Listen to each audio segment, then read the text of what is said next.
जय श्री राधे, जय श्री कृष्णा। आज अजा एकादशी या जया एकादशी इस कथा का श्रवण करेंगे। सभी भक्तजन मिलकर के बोलेंगे ओम नमो भगवते वासुदेवाय। हाँ जी, ओम नमो भगवते वासुदेवाय। अथ एकादशी अथ अजा एकादशी व्रत कथा। भाद्रपद माह के कृष्ण पक्ष की एकादशी को अजा एकादशी, अजय एकादशी कहते हैं। धर्मराज ने कहा कि हे यदुनाथ, अब आप मुझे भाद्रपद माह के कृष्ण पक्ष की एकादशी उपवास कथा मुझे कहिए। भाद्रपद माह के कृष्ण पक्ष की एकादशी का नाम क्या है, उसकी उपवास विधि क्या है, वह सब हम आपसे सुनना चाहते हैं, उसको विस्तार पूर्वक बताइए।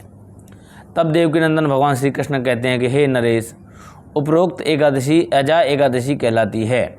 इसके उपवास के पुण्य प्रभाव से पापों का अंत हो जाता है और इस दिन श्रद्धा भाव से प्रभु की पूजा करने वाला तथा उपवास करने वाला पाप मुक्त हो जाता है।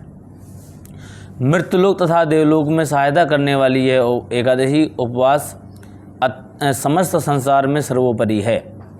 इस एकादशी की कथा निम्न प्रकार से बताई गई है, उसको एकाग्रचित्त होकर के सुने। प्राचीन काल में एक चक्रवर्ती नरेश हरिश्चंद्र का शासन था। वह अत्यंत धीर, वीर, सत्यवादी तथा प्रतापी नरेश था। उसने सत्य का दृढ़ रहते हुए राजपाट छोड़कर के अपनी पत्नी व पुत्र को भी बेच दिया। वह स्वयं भी चांडाल के यहाँ मर्दों को काम लेने की नौकरी करने लगे।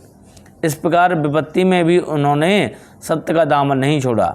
जब उन्हें वहाँ पर वह नौकरी करते हुए वर्ष व्यतीत हो गए तो वह उस कर्म से दुखी होकर के इससे मुक्त होने का उपाय ढूंढने लगे। वह सदैव चिंता में लीन रहने लगे कि मैं क्या करूं। इसी बीच एक दिन उनके दरवाजे पर गौतम ऋषि पधारे। राजा ने उनको नमन किया और ऋषिराज को अपने महान दुख की कथा सुनाई। ऋषिराज ने उनके दुख भरी कहानी सुनकर स्वयं भी दुखित हुए और बोले, हे नरेश, भाद्रपद माह के कृष्ण पक्ष की एकादशी को अजा एकादशी कहते हैं।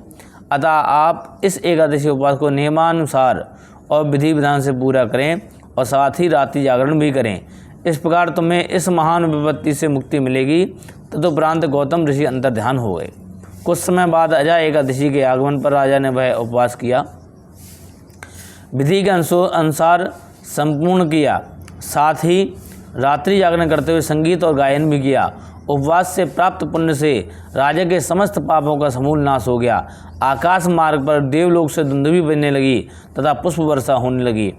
उस समय वहाँ स्वयं ब्रह्मा, विष्णु तथा महेश भी उपस्थित होकर के राजा की प्रशंसा करने लगे।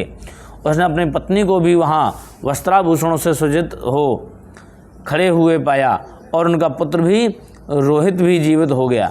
उपवास के प्रभाव से राजा हरिश्चंद्र को अपना राज्य भी वापस मिल गया। देवकीनंदन भगवान श्री कृष्ण कहते हैं, हे धर्मराज युधिष्ठिर, यह सब अजा एकादशी के उपवास के पुण्य प्रताप से संभव हुआ है।